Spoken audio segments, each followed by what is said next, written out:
90% હું તો વધારે અપેક્ષા રાખતી હતી. V1 ના જો 90% આવેલા છે.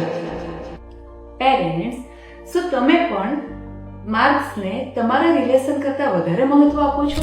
આવી રિઝલ્ટને લગતી કેટલીક વાતો છે જે પેરેન્ટ્સ અનનોઇંગલી કરે છે. ફોર એક્ઝામ્પલ, માર્ક્સને જ બધું માની લેવાનું અને વધારે માર્ક્સ લાવવા માટે ઓલવેઝ પ્રેશરાઇઝ કરવાનું. જ્યારે બાળકને આવું કરવામાં આવે ત્યારે બાળક ડરી જાય છે અને ઓપનલી બધી વાતો શેર કરવાનું બંધ કરી દે છે. જ્યારે તમે બાળકના એફર્ટ્સ પર નહીં પણ ખાલી રિઝલ્ટ પર ફોકસ કરો છો, તો આટલું બધું ભણ્યો પણ ખાલી આટલા જ માર્ક્સ એવું જ્યારે એને કહો છો ત્યારે એનો સેલ્ફ કોન્ફિડન્સ ડાઉન થઈ જાય છે. જ્યારે પણ બાળકનું રિઝલ્ટ ઓછું આવે છે અને એ બહુ લો ફીલ કરે છે, એને રડવું આવતું હોય છે, ત્યારે તમે એને ખીજવાઈને કહો છો શું રડ્યા કરે છે, રડવાથી કંઈ માર્ક્સ નથી વધી જવાના, રડવાનું બંધ કર, વધારે મહેનત કર. જ્યારે આવું બોલો છો ત્યારે બાળક પોતાની ફિલિંગ્સને સપ્રેસ કરે છે, અંદરને અંદર ઘૂંટણ ફીલ કરે છે અને બાળક તમારી જોડે એની ફિલિંગ શેર કરતો બંધ થઈ જાય છે.